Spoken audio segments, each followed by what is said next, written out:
Hey, I'm Hailey. And I'm Jessi. And you're listening to Personality Hire, the podcast where if there's one thing on this program that has remained steadfast, it's Cirque du Soleil.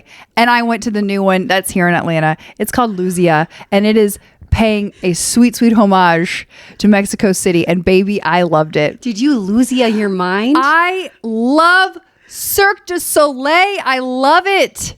I've got to go. I've got to go. It. I have a feeling that it's fantastic. I wept openly.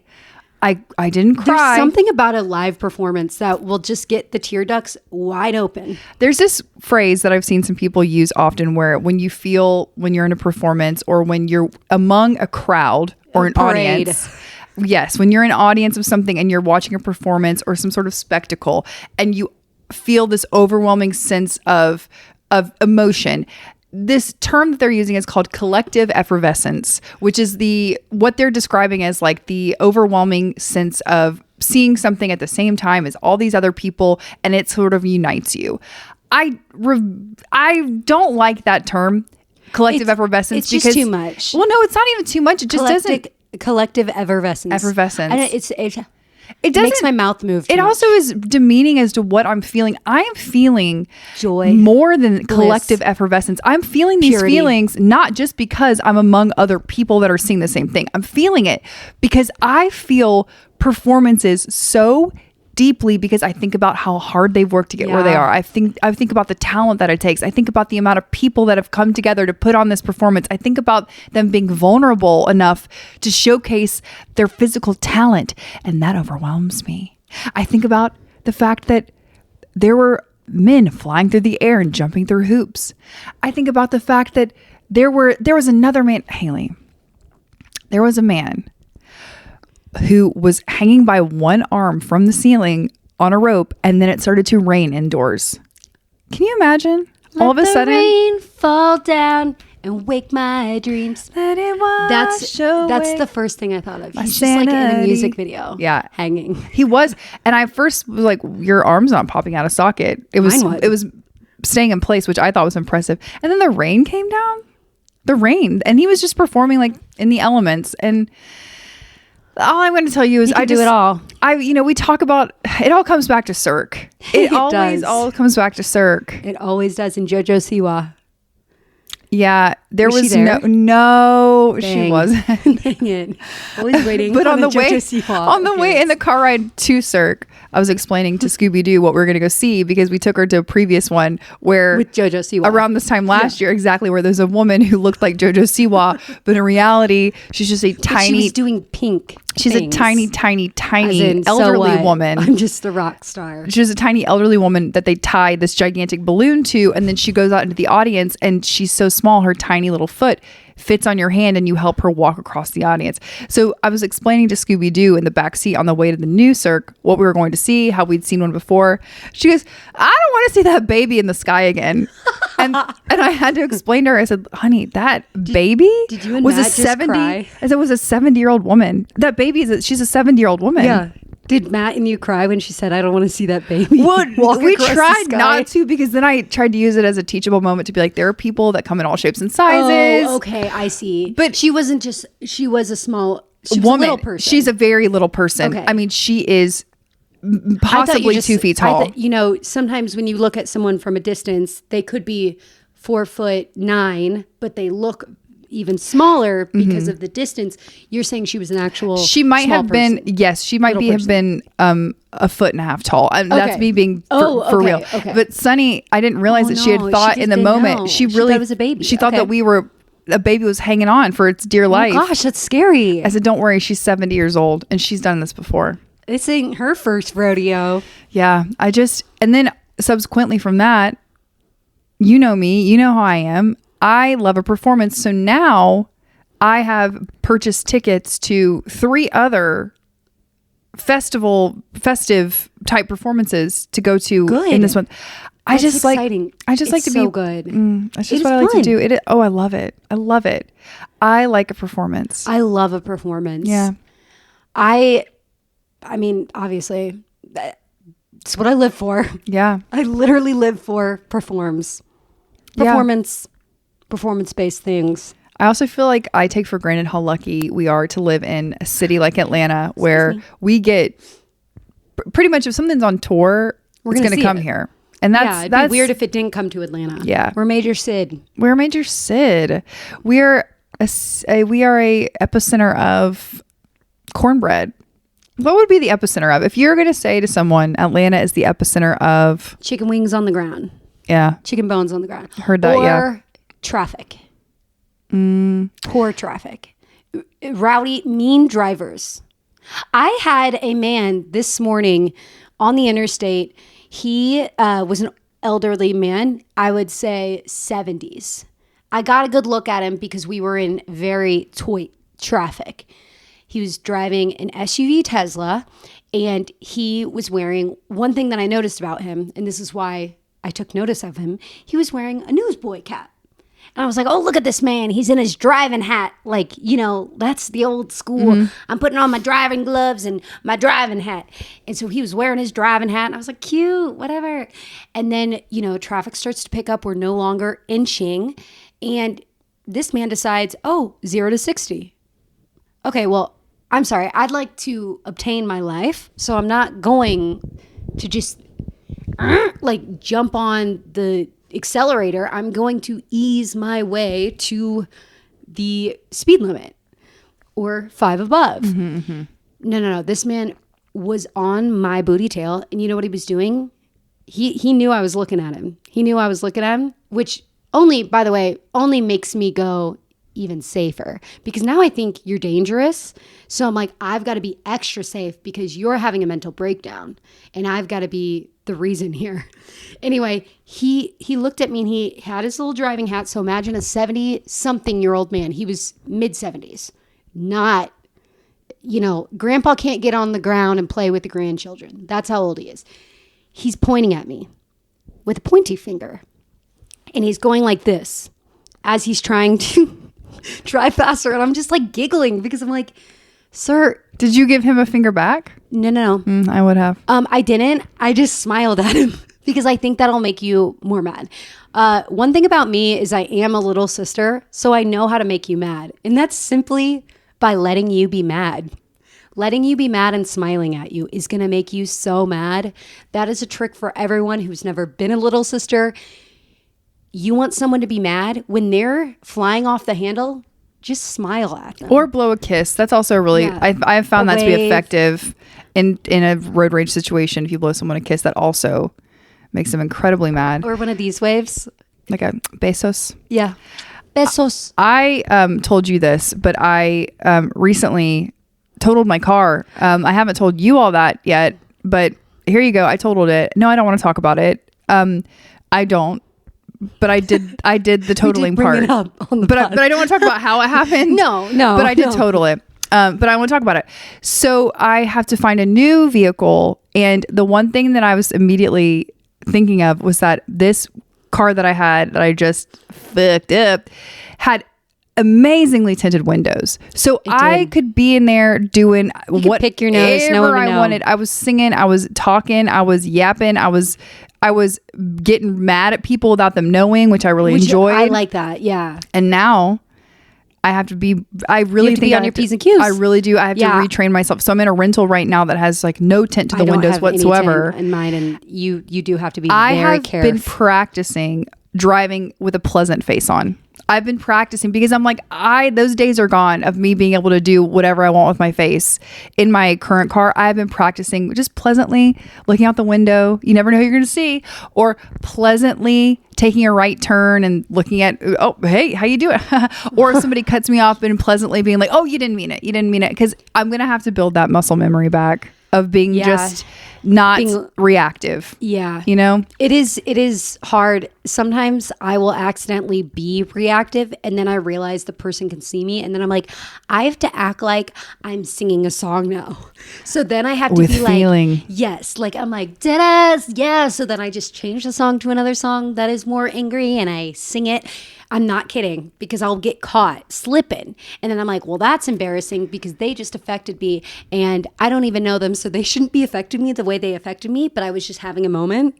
So now I have to act as if that wasn't what caused that emotion. It's actually the song. And now I'm doing this whole performance for 5 minutes and I didn't get paid. And what's the point? But that's life. And that's life, baby. Life. That's showbiz. Yes, that's showbiz, baby. Yep. Hollywood. Yeah, TBD on what kind of new car I'll get. I'm going to be honest. I wanted a convertible. I have wanted a convertible. I've had them in my life. We talked about them. I feel in my soul that some people have to say that they have spirit animals. I don't really think about animals ever. Spirit car. I am a convertible on the inside. So you are. Yeah, like I'm not an animal per se. I think when I met you, you had a convertible. I've had two since you met me. Yeah. And I remember it in the Defined parking lot. Do you remember that small parking lot? You mean like the trench parking lot? It was a trench, and also it was a dangerous parking lot turning into it. And I remember getting there at 5 a.m. and having to run in from the trench up through to the door, which was also kind of in a cave area. And I was like, this is me. I'm about to get got by a houseless person and who is mad because we had a lot living near that area. And I just remember the fear. And I remember you having a convertible. I also remember Yehi was a very great big sister to me from the get. I had gotten my vehicle, which I have now, and my license plates didn't come in. And you were like, I had my temporary ones on. And I didn't think I was going to get in trouble because I'm like, it's your fault, state. I didn't get them in the mail yet. And you were like, no, you could get in huge trouble for this. Well, no, what would happen? What happened was you had your plate, but you couldn't get the temporary tag off. You had the plate. Okay. You had the screwdriver. But it was just on there real good. That was it. And I was like, I'll be fine. I did put it in my back window, the plate, but you were like, you could get in huge trouble. And you're right. I could have gotten it, but I didn't know that. And that's so it was okay. good. We took care of lesson. Yeah, we took care of it. I'm just saying, I remember a lot of lessons in that parking lot. There was also the steepest stairs in America from the parking lot up to the actual studio itself. Remember when it rained? Countless times I busted my ass. Yeah, when it rained, you're gonna fall. Countless times. But also I busted my ass in the actual studio countless times. On sweat. That's neither here nor there. Yeah. I'd be falling. I'd be falling. We also had concrete floors, so when sweat got them, you were getting got. During the trampoline classes, I would bounce. Catch myself slipping. Also, you haven't lived if you have never done a class on a rebounder. If you have never done a workout class on a little rebounder trampoline, you've never been in shape in your life until you've taken one of these your classes. Cardiovascular health is trash if you've never done that before. If you think you got good cardio health, prove it. Listen, I taught infrared heated spin afterwards. Doesn't hold a candle to rebound. When I taught the reason my voice is as low as it is now today is because of teaching that class. Because of even with my vocal training and knowing how to speak through my diaphragm. No, not on a trampoline, not in a concrete room with concrete not in a plane, ceiling, not in a train. No, not in a car, not in a bar. And that, do you remember when we would do like, I guess it was like social media stuff, but we would put the trampoline out on the front sidewalk in front of Peachtree and I would be bouncing my butt. It was the equivalent of when somebody has the big arrow sign and they're a block from the froyo spot and they're sign spinning. It's the equivalent of like a sign spinner. Okay, I thought you meant like not the wacky wavy inflatable arm man. Yes, you're right. But you were the equivalent like of the sign spinner. Tires Exactly. Way. That's exactly right. Mattress but you were on the trampoline. Boingy, boingy, boingy. Also terribly dangerous. Oh, you could bounce right onto Peachtree Street. I'm gonna boingied right into Peachtree Street. I could have, and maybe it's the friends we met along the way. I don't know. I was gonna say maybe that would have been nice. No, maybe you would have bounced right. No, you were in good shape. You would have boinged right back. I would have bounced on one of those cars. It bounced back on the trampoline. Well, wait, sorry. Speaking about cars again, I don't know what to get, and my time is running out on my rental. That's the worst. By the way, the thing about this is there's nothing when you wreck your car. There's nothing leisurely about having to figure out and research a car. No, you just got to get a car.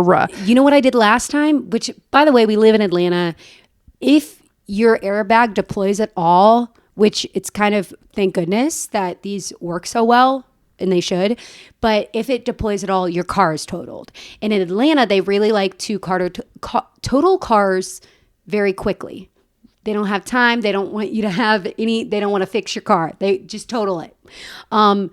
So you have like a week, right? Like it feels like a week. Yeah. And I'm going to have And why have you haven't been thinking about I have like 8 the best days. car vehicle to get, No, I haven't been thinking, you didn't think you were getting a new car. What I was going to say was I've always wanted a convertible. Yeah. Like I've wanted a convertible, and I had been talking to my husband about one day soon having a convertible. This is before I trashed my current car.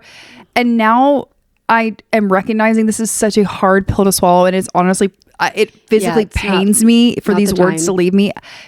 My daughter is still too young to have a convertible, and it's just lease a car then. No, because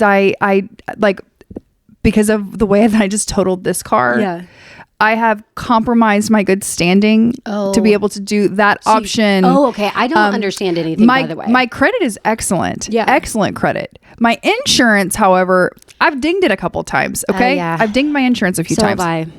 Credit, great. They don't like me. Credit, what do you want? I got you. Great score. Insurance, not looking so great. So I'm going to just have to get a car, and then, in the future, I will have my convertible again. You will. But I thought, Scooby-Doo and I, in my mind, I was like, we are going to be this spring, summer, top down. We're going to be blowing in the breeze, listening to K-pop Demon Hunters loud as hell. We're going up.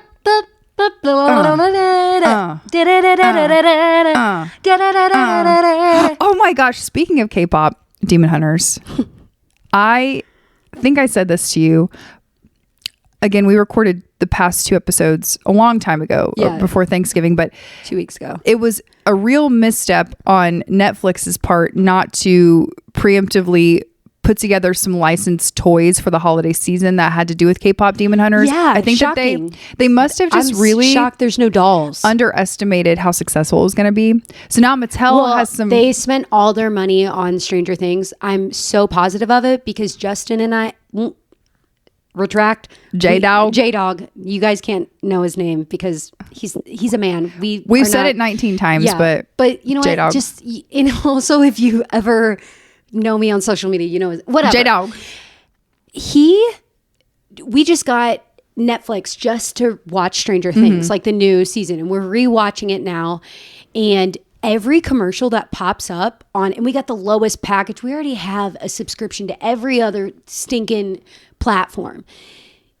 Every commercial that comes on Netflix is a full-on national commercial status Stranger Things commercial. They're using the big actors. It is insane. There's a Target, there's a Capital One, there's another bank, and it's all through Netflix, and it's specific to Netflix. And I'm like, oh my gosh, the money. Wait, your Netflix gives you commercials? Well, we have the lowest amount of package. Okay, so we have like the $7.99 package, and you get like the commercials really aren't bad. And honestly, we were talking about it.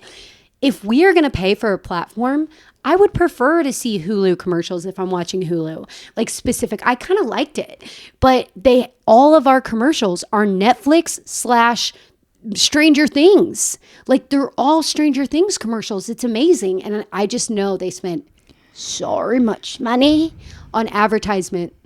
I know they did. Yeah, I'm sure they did. It's insanity. How much money? I think too, though, they underestimated, I think, the popularity of what K-pop Demon Hunters was going to be just because of the nature of it. So then because of that, they didn't license any toys or any of this shit. And now Mattel is late to it. They've got the licensing, but it's not going to be ready until 2026, yada, yada. Yeah. Anyway, so what your girl did, first of all, of course, Scooby-Doo is asking for Rumi and the gang for Christmas, obviously. Yeah, she's got to play. And I'm like, oh, bless it. So I got on Etsy. It's looking touch and go on Etsy. I didn't like what I saw. It looks a little ranky janky. No, not for me. So then I randomly found the seller from, I forget where in China, but he has created these extremely cool looking dolls, and they're available for sale on Walmart. Now, I know Walmart also controversial. I get it, but this is Christmas. Let me live. I ordered this special man's dolls from Walmart. They're going to be here on December the 10th. And listen, if they're good, I'm going to spread the gospel. I'm going to tell every mom I know. If these things are good, they cost me $20. They're a pack of 6 figurines from the movie. 20 for 6? Yes. Oh. So I'm not, my hopes are bad. Hopes are not high. You know what? But kids, here's the thing. It's not the thing about, and I remember this about being a kid. Next year, it's going to be something else. Yeah. She'll still like K-pop Demon Hunters, but there's going to be a new show that we're obsessed with. So if it's not an American Girl doll status of a doll, we're okay. Also, by the way, I've got to say something about American Girl dolls. I got her one of those too, but go ahead. As you should. They're the best. They're everything. I went home for Thanksgiving and I got to see my best friend who I grew up with, and she has a daughter. This daughter, it's with certain kids, I'm like, I've known you your whole life. Scooby is one of them. When I met Scooby, I said, we are one, you are me, I am you. We have all been together on many different playing levels this whole lifetime in this universe. I've known you. I know you, child. I feel that about my nephews. I know them. I've known them deeply. I know who they are. It's a weird feeling. This little girl, I know her. I know her well. And mind you, I've only gotten to meet her in her consciousness like twice, besides FaceTime, because I get to see her once a year and she's very young.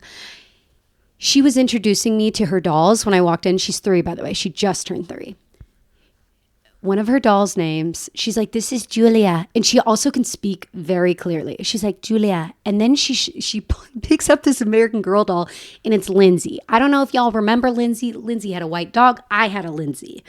Wait, is Lindsay one of the historical ones? No, she was one of the yearly girls. Okay. So she probably came out in 2000 and something. Okay. I don't remember. Anyway, Lindsay was very cute. She was very late 2000s vibes. Mm-hmm. And I go, oh, Lindsay. And by the way, Lindsay's naked, the doll, the American Girl doll that she showed me. And she goes, Dana. Dana has one leg. One of her eyes is stuck shut. And one of them is open. And like a Sid situation. Yes. And I looked at my best friend, Brittany. I looked at her and I just, like, my jaw dropped because she goes, Dana. And I go, Dana? Question mark. She goes, I don't know. And I was like, what? And she was like, do you know a Dana? This child doesn't watch TV either. Doesn't watch movies, doesn't watch TV. Dana. Dana has one leg. I could not think of anything funnier. I was like, I don't think you understand. I've texted her 3 times since saying Dana. Dana. Also, Dana, I mean, it just makes you want to go, what have you been through, Dana? Like what? She had one leg. What war have you been through? She was naked, one leg. Eye closed.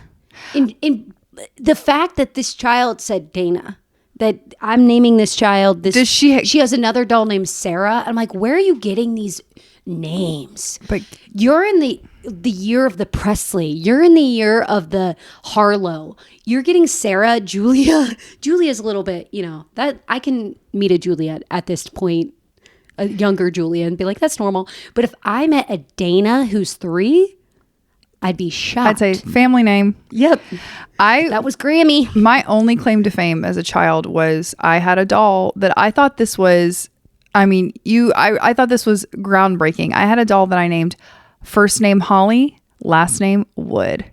And in my mind, I was like, you ate with that. I'm brilliant. I'm actually mad that I didn't have a Holly. First name Holly, last name Wood. Glitz and glam, baby. Glitz and glam. She might have looked like Dana, but her name was Holly Wood. Because I knew from a young age who you were. Who I wanted to be. What sign I wanted to climb towards on that mountain. Hollywood. Broadway. That's hilarious. I named all of my dolls very...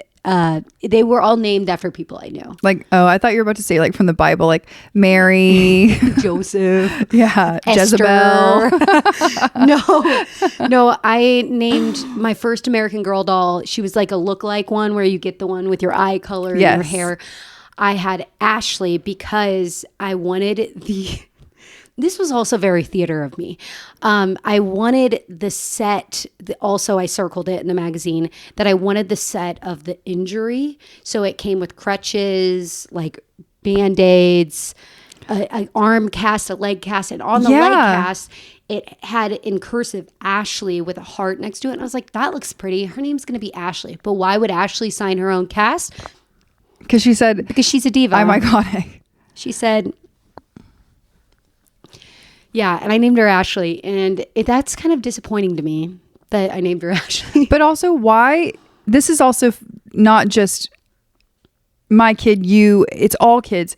Kids love to pretend like their toys are fucked up. Yeah. They love a doctor scenario. They love a boo-boo. They love a Band-Aid. They love that because they have to do it. So they're like, let's make sense of this. Sure. I mean, sure. Yes. But I'm like, I don't want to play doctor anymore. I don't want to pretend sew this thing up again.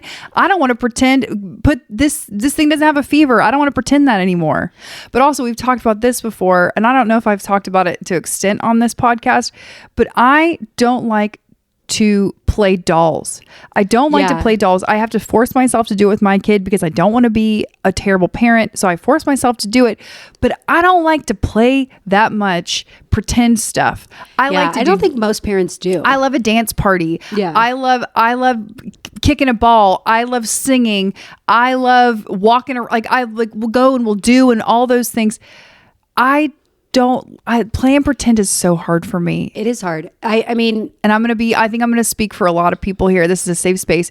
It just bores me to my core. And some days I'm up for it and some days I'm not. And when I'm having a bad mental health day specifically, and she wants me to play some sort of pretend bullshit, some days I have to get right with the Lord and say, help me, Lord, give it to me straight. Give me the lines. The other thing too, is that I don't get to choose my own lines. That's the one thing. I have to say her lines. She has to feed me the script. I don't get to say my own lines. You don't get to name yourself. You don't get to do anything. And let me tell you this. I think about this a lot because parents, and especially like my friends who are parents, always say, can you teach me how to play? Teach me how to play. And I'm like, no.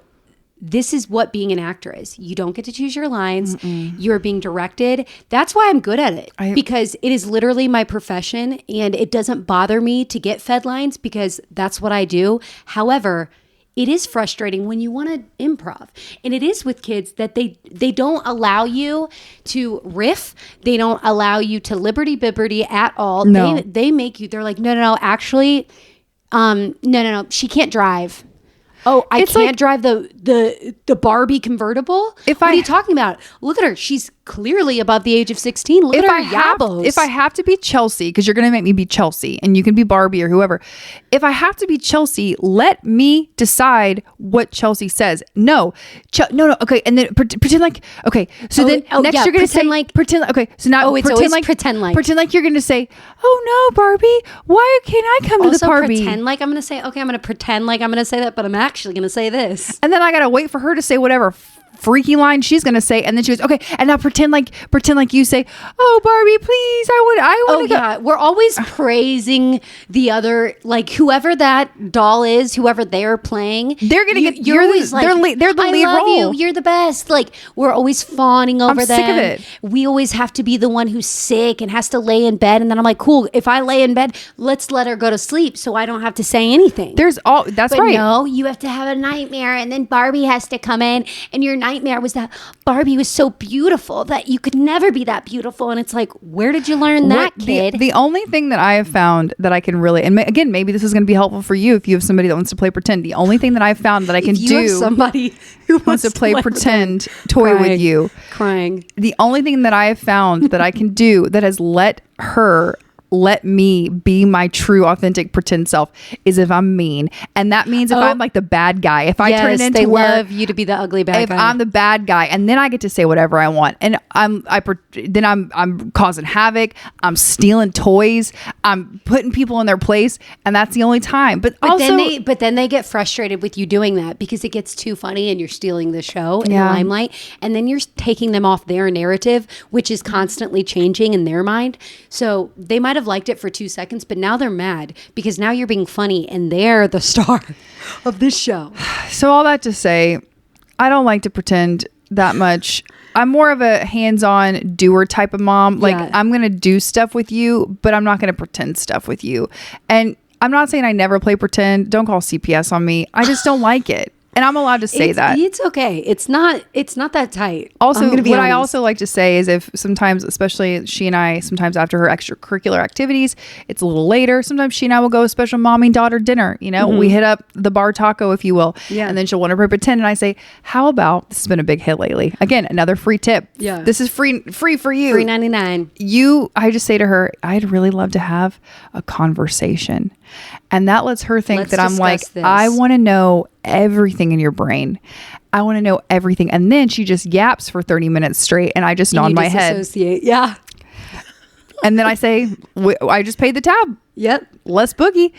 Let's get on out of here. Another thing is that's how Ladies Who Lunch was invented. Yeah. It's not to be crazy. We're not throwing the cars across the dinner table or whatever. We're ladies who lunch. And so then we would talk about tea. And I don't know what to talk about with tea, but we just, let her yap. The good segue there about the ladies who lunch vibe, because I've recently found out about something new about myself. Maybe you can relate. I'm not a big lunch person. Like I'm not starving around lunchtime. I'm not a big lunch person. And I used to say that I was never a going out to lunch person ever. Like I didn't like it. I didn't get it. I've changed my tune. Yeah. Going out to lunch with friends. It's the best. And I'm not even hungry, but I want to go. Yeah, right. And it's because it ties a lot back in with what we were saying in the last couple episodes of like, I'm just tired. I want to be in bed. But going out midday with your friends. You have energy to speak. Yes. And you're not worried about getting home at a certain time so you can get enough sleep in your nightly routine, doing your face stuff. Like, yeah. Lunch is good. Also a happy hour, like an early dinner. We don't talk about it enough. It is iconic. It is everything. Also, when my friends are like, Shari, we have to go to bed. Like I have to put the kid to bed. I'm like, why are you saying sorry? I'm thriving. I will say there's going home. Nothing better than going to lunch with a few people, kiss, hug. This was so fun. Get in my car, whipping into carpool, picking up my scoobs, heading home, putting on my PJs because I'm not going anywhere else for the day. So I just want to say I've changed my tune. I used to be very opposed to somebody asking me like, do you want to get lunch? I'd be like, no, I don't. I'll get a coffee, I guess, but I don't want to get lunch. I want to get lunch now. Sometimes I want to get lunch. It does break up the day in a weird way, but also I think I'm saying that because I'm thinking of like off days. Like when I have off days, I don't want to break in the middle of my day to disrupt the flow. And I think that's why I used to be opposed to lunch. Because you felt like it was going to break up my workflow. Yeah. Like all the things I need to get done, I'd like to get them all done and then rest. I'm very much that kind of person. I don't like the idea of a late call. Like if I have work, this is supreme for auditioning. If I can do my audition, the earlier the better. The later in the day, the less brain focus I have, the more wiggy I get. Like I would just prefer, and that's why lunch, again, changing the tune. Lunch is great. I will do lunch with you if you want to ask me now. I think that's spectacular. Yeah. I also did want to go back to children being absolute savages when you play with them. When I was home for Thanksgiving, I was with my nephew, who I love, two of my nephews. And they had a train set. And my older nephew, who's 4, kept asking me to build him a train, whatever. Like the bridges, all that stuff. It's like one of those wooden tracks. They're kind of actually like, you have to it's hard. You have to think about how you're going to set it up so you can get all the pieces to work. Anyway, I spend 20 minutes trying to put this together. What he would do after he's asking me, and this is a universal for kids, when they're asking you for help to do something or when they want you to play, they want to mess you up too. Like he would scoot the train and be like, I'm waiting, chugga. And I'm like, well, you asked me to build this. So now I'm trying to figure out how to put both of these bridges so you don't get stuck in a loop. And so your track will, I'm waiting. And then he would knock it over. He'd go, and smile and go, oopsies. And all kids do this. all kids do this. I don't know what it is. When you build them something, they want to mess it up and they want you to do it again. Same way. I will say though that every kid. I've never played with a kid who didn't mess up the thing. I will say though, what you're describing though, I also think might be also a boy, like a big girls boy do trait. It too. Scooby used to do it with when we would make towers. She'd want me to build castles for like Princess Applesauce with those big blocks, those like Lego blocks, and then she would knock it over and she'd go, "Oops, a wind came. Now we do it again." And then I'd be like, "Okay, build it again." And you make it so intricate. So then I just decide to make it less intricate so I don't get frustrated, because that's my problem. Because the child is now having fun by knocking it over. So if that's part of the game, I'm not going to put as much time and energy. No, build it up like you did before. And then you're like, now I've really messed up. And really, I think we just have to anticipate that as adults. Yeah, or just don't play. Just stop playing. Yeah, honestly. Just stop playing. Kids. We're not playing anymore. Use this. Which, nanny hack, I did realize, set them up, and then you have to give yourself a role that has to do other things. Like, part of my job is going over here. Like, you have to make that a part of the game. Me and Scooby used to do that around lunchtime when I would have to make her lunch. I'd be like, "Can you make me lunch and I'll make you lunch?" She'd go to her kitchen. And then I would also say, "Oh, can you add more salt?" Because she'd be done in 2 seconds. But here's the thing about you and how I know that you and I are different. I would, you're very good at including children in that way of being like, well, I'm going to do this thing and you're going to do that thing. And while you're doing the thing you're doing, you're including her and you're saying, "Can you add salt to mine?" Whatever. I'm like, "Nah, dog, I got to have a 1-track mind or this isn't going to get done." Well, that's why you have go-to lines. "Can you add more salt? That was so good. Can you make more? Actually, can you make dessert? There's no dessert at lunch. Okay, can you fresh squeeze apple juice?" Like, you just make stuff up. You just say random things. Yeah, I don't know. I feel like too, the older your kids get, I'm just grateful that I'm in a different arena with her now at 5.5. I'm grateful for where we're at. Yeah, once you get past 4 and 3 and 4 are really scary, I think, personally. I've not been a parent, but with every child I've nannied, 3 and 4 is when they want to be independent and do their own thing, but they sometimes cannot physically, but they want to do it. And they're just finding independence all across the board, like feeding you lines. They want to feed you lines more, all of that. It just gets more difficult. You can't trick them into, "Can you add more salt to that?" You have to get more intricate.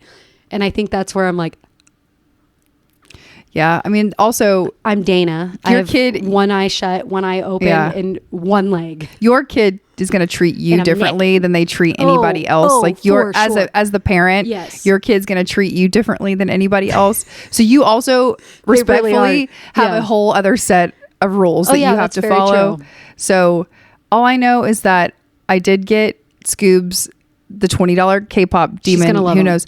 And then she asked for a Truly Me American Girl doll. Oh, that's what they're calling that looks like her. Well, this is in the special order one. This is just one that, like, it's called Truly Me, but it looks like her, but it's not like I didn't like send him a picture of her or anything like that. Yeah, that's what I'm talking about. Yeah, it was just your eye color and your hair color. Yeah, it's called Truly Me. They all have the same face, and they were on hot sale for Black Friday. I snapped one of those up, and I got her the T-shirt to match what the doll's wearing. I thought that was kind of cute. Oh my gosh, I always wanted that. I thought that was pretty cute. And their good news, they are still selling the My Body and Me, or whatever that book was. What is it called? My Body, My Choice. No, it's called You, Me, and My Body. Something like that. They're still selling it. I have the original with the boobs. Yeah, they sold with the boobs. I found it out of Goodwill and I bought it because I said, this is gonna scar everybody. I gotta get it and show everyone. I still got that, and I don't know. We're done pretty much. I mean, like, the only thing I have left to buy is for other children in my family. But you know, I'm this year I am truly taking the path of least resistance on Christmas. I have to, because I have no money. So if you are a family member and you're listening to this, you are going to get a handshake. I want a and some handshake. love. That's what I want. That's all I want. I honestly, as friends with people that are my friends, hear me now. Don't buy me a thing. We all have to buy presents for the children in our lives. Don't give me anything. Just give me a handshake. The children are adding up too. And maybe everybody's having kids. And maybe a little pat on the butt if you're feeling like I deserve it, you know? Yeah. But maybe just a little of that. And that's all I need. I was also thinking I should add mistletoe to my house. Trader Joe's sells it. Do they? I haven't checked this year. Haven't been there in a few weeks, but I have some mistletoe hanging up over there that is from Trader Joe's last year. Okay, maybe I'll go and look. I realized it was real. And I guess last year I knew that, but I did packed it up. It's still there. It's still breathing, except it's if you touch it, the mistletoe leaves fall off because it is aged. It was put away in storage all year. Last year, my dad and my sister and brother and I divvied up. My mom had this really amazing Christmas village when I was a kid, and she collected dreamsicles. And if you aren't, I feel like if you're a product of the 90s, early 2000s, you know what I'm talking about. But they're like these baby angel figurines called dreamsicles. Oh, I was thinking of like Precious Moments. They're adjacent, sort of. But they're like the same idea. Kind of, yeah, sort of. They're a figurine, like a porcelain. No, they're not porcelain, but yes, sort of. Yeah. But they're dreamsicles, and if you don't, I looked them up. They're really cute, and you can get them on eBay now. Whatever. I think they completely stopped production, but my mom had a big collection of them, specifically Christmas stuff. So we divvied all that up last year. So I, for this year, went and bought a few different pieces for my own collection of Christmas Village stuff, and then I was able to incorporate that with my mom's stuff, and I just was not ready for how emotional that was going to make me to see these bits of my childhood that I hadn't seen in so long now incorporated with pieces that Scooby-Doo and I had just picked out. And what I got it's not fancy. I mean, it's these cute little gingerbread village thing from Hobby Lobby, but she and I picked it all together, and they're really sweet. And I have my own little Christmas village now, and it really is. It's really special. I try to make her Christmas decor special because honestly, I don't have a lot of motivation to decorate for Christmas, but I've been collecting my own ornaments for over 10 years now, and I take it seriously. I have our Christmas tree in our living room that's just all silver ornaments. They're only silver. That's my vibe. That's what I want. That's my bag. So it's just a silver ornament, whatever. And then I have this is where I really put the effort forward. I have another tree in our other living space that's big and just hers. And I love that. Top to bottom, absolute anarchy blew up on this tree. Cool, beautiful tree, tacky tree. Yeah. That is the dream. Big time tacky tree. A tacky tree and then a beautiful tree. And the other thing that I've compromised on this year, which I think you'll appreciate, is that I had this really cool nativity scene that I love it. Well, it was kind of like Santa. It's from New Mexico. I love that one. But last year, Scooby-Doo's relative got her nativity scene that are little cats.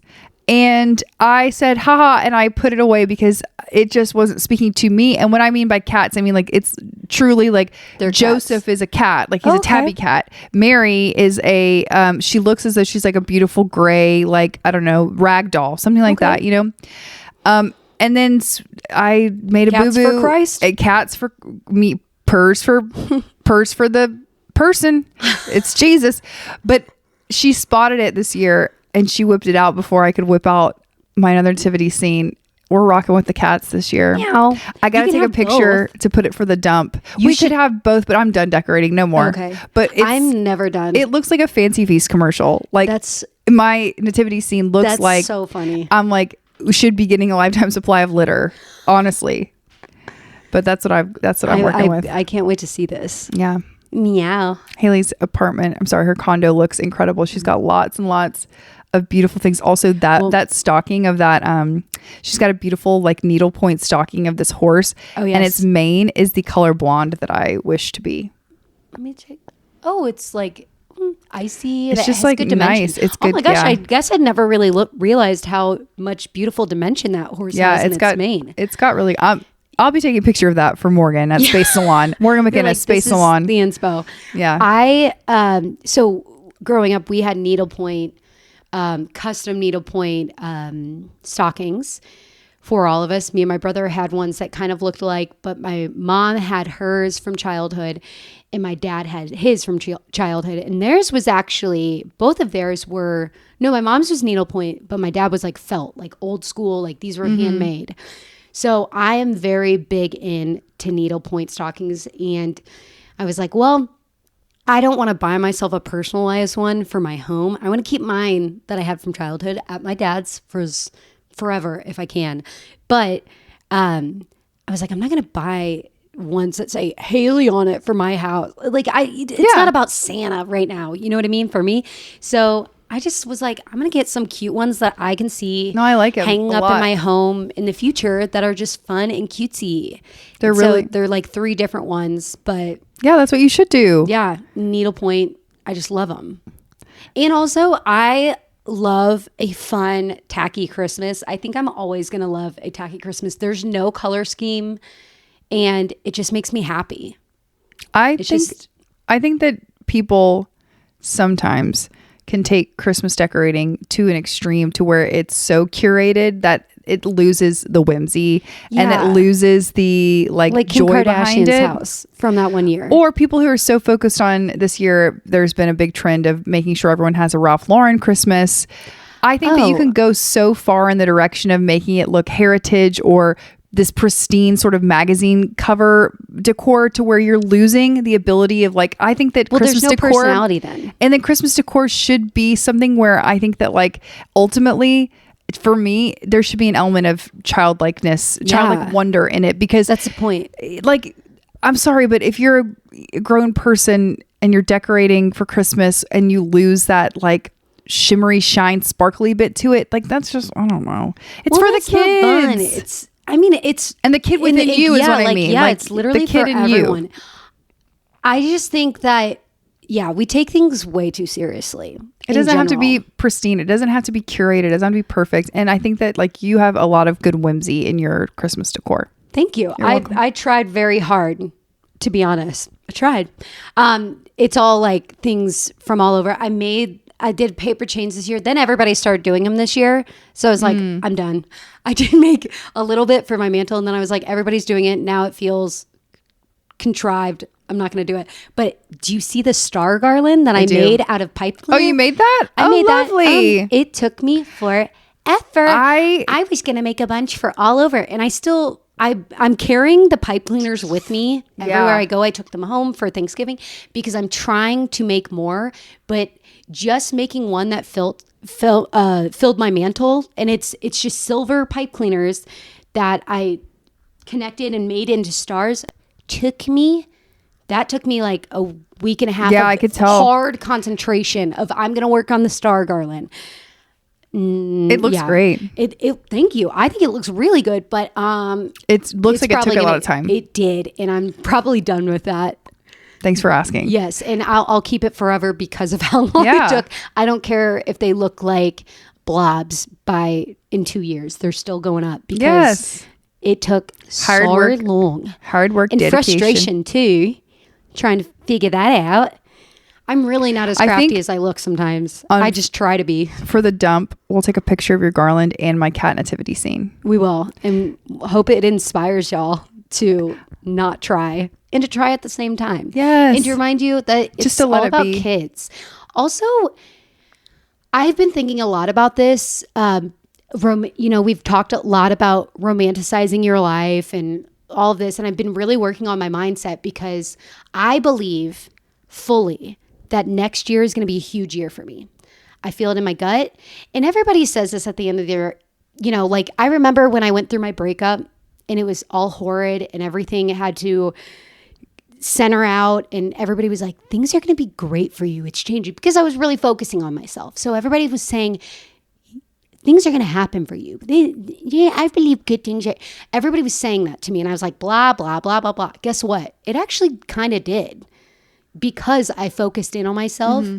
And then this year with, the realization when I went to LA that I need to romanticize things, I've now kind of gotten to a point where I'm like, oh, the next step is my mindset. And when things happen that are bad, like, oh my gosh, my car, it goes through oil. I have to put more oil in my car every week. Yes, you heard that correctly. Once a week, my engine is burning through oil. Not a good thing, right? That's okay. We're rolling with the pumpkins. The oil, the punches. The punches. The oil is working right now. So we are okay right now. And I was like, okay, how do I make these things not go into a spiral? Because it's really easy for me to be like, oh, I'm in deep trouble. I get into a spiral. So I'm trying very hard to romanticize my life and work on my mindset. Part of that mindset shift is reverting to childlike mindset for a lot of things, because children can wake up one day and it's a new day to them. You know what I mean? Like, they're not borrowing next week's trouble. They usually don't. They're like, what's happening today? Oh my gosh. And they can let something change their whole mind. You know, like something happens to them. Today we had a pizza party. It was the best day ever. Just going back to that childlike state. And that's what I've been trying to think about as well with decoration and everything else, is like remembering baby child Hailey and taking that into every day. And I think it's working. You Staying guys. focused in the present. Yes. That's exactly what it is. It's just being present and also finding the joy in really small things and the big things. And also when things happen to a kid, and I watch this in real time with my nephew. One thing with kids, when they fall, you're not supposed to go, oh, are you okay? You're supposed to be like, wait for their reaction and then like go comfort them, obviously, but say, let's check it. Let's look at it. But not to be like, oh no, don't scare them, right? I watched my nephew take a few tumbles, and there was one time that I was like, you should have cried there. That was a hard one. You smacked your head on the ground and you didn't cry, but it's because the song was playing. We were playing, like he wanted to get back into the play.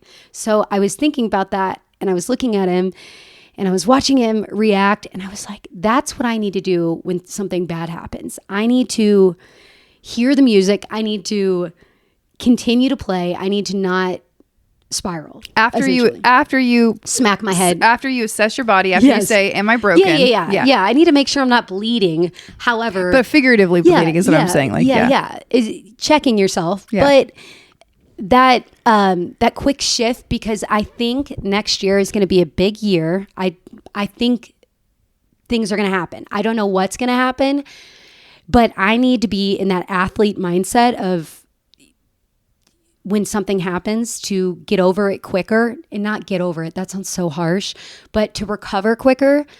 Because if I have the things that I'm dreaming of having, I will not have time to be in that other mindset. So I've been thinking about that a lot. And I've been thinking about how we're all put on this earth, and whoever you believe or what you believe, I believe that God put purpose in all of our lives. And in my life, I feel like I've always had this specific purpose, in many purposes, right? Like, it's not just one, but there are things that weigh heavy on my heart in a happy way, a good way.